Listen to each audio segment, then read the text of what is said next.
you a question, Caroline, very quickly? Sure. We're now hearing from constituents in some traditionally red districts right now complaining about what they say is the chainsaw approach and saying that it's been done very sloppily, the cuts to jobs and spending. How do you respond to that criticism?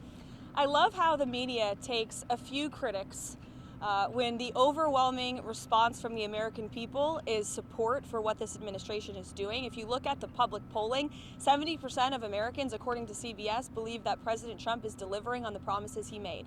And there should be no secret about the fact that this administration is committed to cutting waste, fraud, and abuse. The president campaigned on that promise. Americans elected him on that promise, and he's actually delivering on it. And this is something that Democrats promised they would do for decades. President Trump is just the first president to get it done. Let me ask you about the fraud, if I can. We can all have our own opinion about what is wasteful spending, and Republicans have praised the president for cutting wasteful spending, but fraud, of course, is a crime. So have you turned over evidence of fraud to the Justice Department, and when should we expect to see those indictments? It's a clever question. First of all, I think all Americans would agree that funding mastectomies in Mozambique is not something that the American people should be funding, or DEI programs. I think it's fraudulent that the American government has been ripping off taxpayers in this way. And we also do know there has been extensive fraud, particularly if you look at Social Security. In fact, according to an IG report from the Social Security Administration, there was $71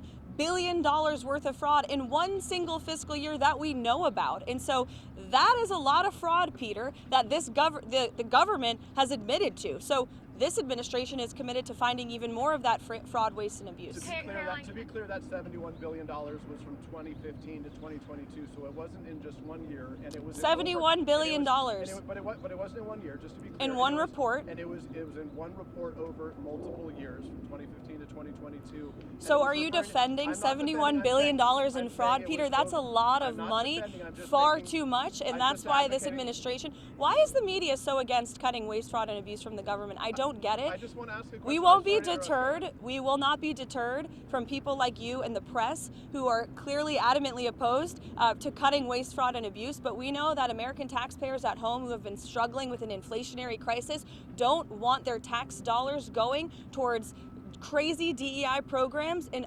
countries overseas. They also don't like the fact that there has been $71 billion worth of fraud in Social Security and improper payments going out the door. That's a problem that needs to be fixed, and President Trump is going to fix it. That's your fifth question. Elena, do you have anything to ask? Because you said something that wasn't true, which is you said that they have found before that they believe there have been tens of millions of people who are receiving money who are dead on the Social Security list. The same report that you referred to said that almost none of those individuals are receiving Peter, did you watch money. the full clip of the interview that I did when I said that? And I said there are a lot of unanswered questions, and we suspect there could be tens of millions of people. I'm saying the IG report so you just said what I said is not true. In fact, it was true. That's a suspicion that this administration has, and we're committed to finding out the truth. Thank you, everybody. Quickly about the